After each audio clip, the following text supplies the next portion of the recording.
Good evening friends.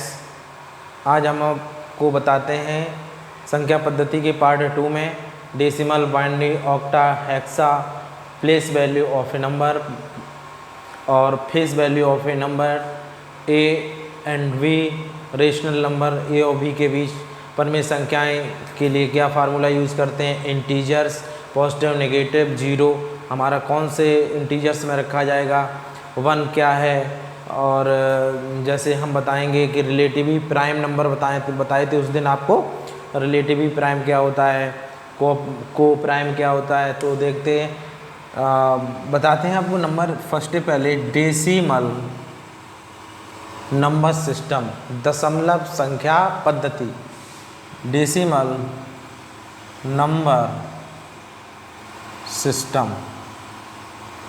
दशमलव संख्या पद्धति। क्या होता है दशमलव संख्या पद्धति? जैसा कि हम जानते हैं कि 0 से लेकर हमारी 9 तक इसमें संख्याएं होती हैं। डेसिमल नंबर सिस्टम में संख्या दशमलव संख्या पद्धति में 0 से लेकर 9 तक की संख्याएं आती हैं। डेसिमल नंबर सिस्टम को हम 2 पार्ट्स में डिवाइड कर सकते हैं। एक होता है आपका repeating decimal number system, repeating decimal system, और non repeating decimal system. Repeating decimal system में क्या है कि रिपीटिंग जो रिपीट हो, जिसकी पुनरावृत्ति हो, और इसी को रिपीटिंग को भी हम टर्मिनेटिंग डेसिमल नंबर बोल सकते हैं। नॉन रिपीटिंग में जिसकी पुनरावृत्ति ना हो, इसको टर्मिनेटिंग नंबर्स बोल सकते हैं। जैसे कोई लिखा है रिपीट 7.777, ये क्या है, रिपीट हो रहा है। अब इसको लिखा जाता है कि 7.7 रिपीटेड है, ये 7 बार।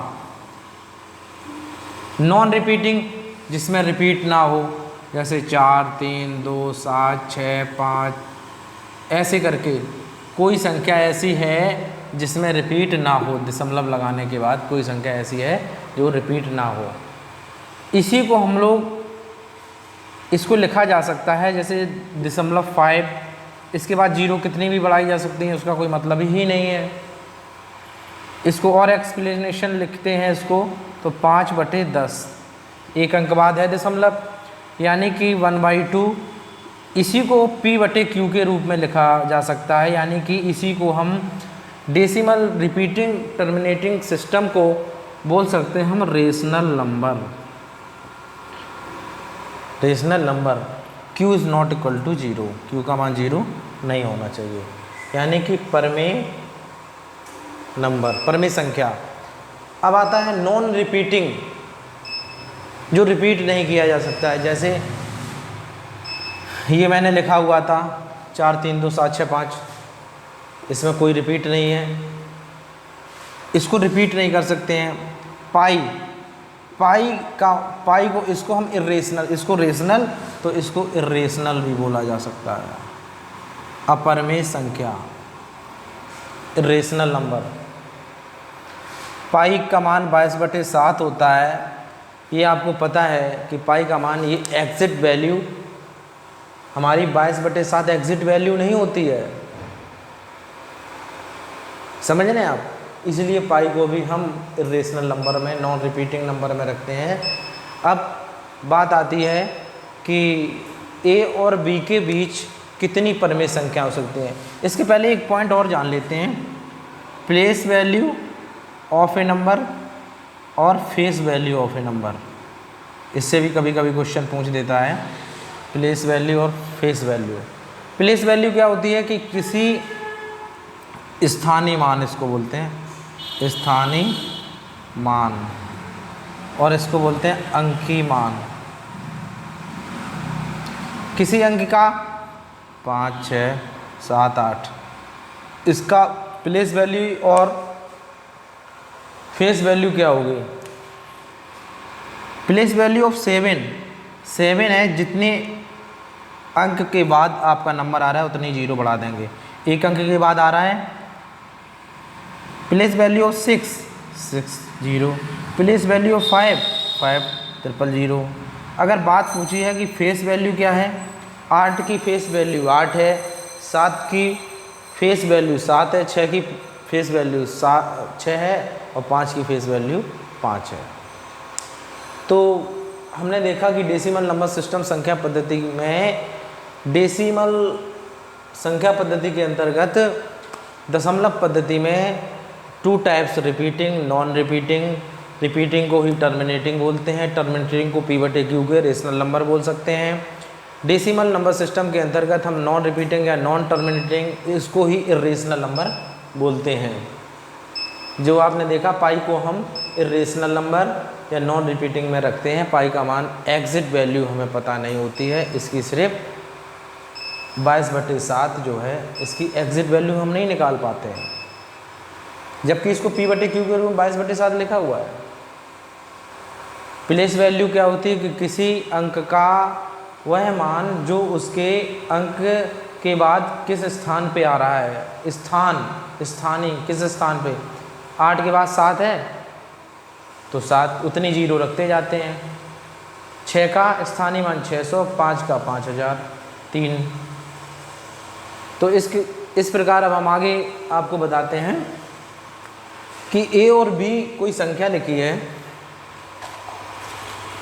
ए और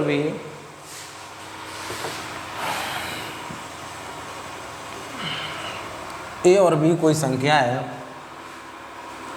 उसके बीच परमेय संख्याएं कैसे निकालते हैं। ए एंड बी के बीच परमेय संख्याएं हम लोग कैसे निकालते हैं, उसके लिए फार्मूला है हमारे पास, ए k+1 अपॉन k+1, ए k+b अपॉन k+1। अब इसमें क्या है, for all k = 1 2 3 4 ... so on, यानी कह सकते हैं k belongs to n, k का मान नेचुरल नंबर। जैसे आपसे पूछा जाता है कि 2 और 7 के बीच, तो देखते हैं k का मान, पहले हम क्या रखते हैं, k का मान 1 रखते हैं। तो a का मान है कितना 2, k का मान 1, b का मान 7 बटे k का मान कितना रखा हमने 1 यानी कि 2, तो कितना हो गया 2 + 7 बटे 2 यानी कि 9/2, एक ये संख्या आ गई। नेक्स्ट k का मान 2 रख देंगे, इसमें k का मान 2 रखेंगे तो 2 × 2 + 7 अपॉन 2 + 1, दूसरी संख्या आ गई 4 + 7 अपॉन 3 यानी कि 11/3। इस प्रकार जो है हमारी 2 और 7 के बीच जो है परमेय संख्याएं आ सकती हैं। k का मान ध्यान रखना है, 1 2 3 ऐसे ही क्रम में रख जाते हैं। फार्मूला है ak + b अपॉन k+1। अब हम आपको बताते हैं कि इंटीजर क्या है, नेगेटिव इंटीजर, पॉजिटिव इंटीजर। 0 को कहाँ रखा गया है, पॉजिटिव या नेगेटिव में, पूर्णांक। Integers, negative integer, positive integers और 0, शून्य भी हमारा एक प्रकार का इंटीजर्स है। जैसे कि हम जानते हैं कि पॉजिटिव इंटीजर और नेगेटिव इंटीजर में इवन और ऑड हम तो जानते हैं, जो 2 से विभाजित होती है तो वो हमारी इवन संख्या कहलाती है, और जो 2 से विभाजित नहीं होती है वो हमारा ऑड संख्या कहलाती है। ए number is divisible by 2 is known as even. A number is not divisible by 2 is odd. 0 is a even integer. 0 हमारा सम पूर्णांक है। तो देखते हैं 0 पॉजिटिव इंटीजर में हमारा आता है 1 2 3 4 5 ... infinity। नेगेटिव इंटीजर में -3 -2 -1 ... 0 इज ए इवन। अब इवन और ऑड की बात आती है कि 0 हमारा इवन है या ऑड है तो इंटीजर, लेकिन इवन है या ऑड है। चलो देखते हैं। जैसे मुझे पता होता है कि इवन और ऑड में जो डिफरेंस होता है 2 नंबर का होता है, 1 3 5 7 9, इनमें जो डिफरेंस होगा वो कितने का होगा, 2 का। -3 -5 -1 -7 -9, इनमें जो डिफरेंस होगा वो कितने का होगा, 2 का।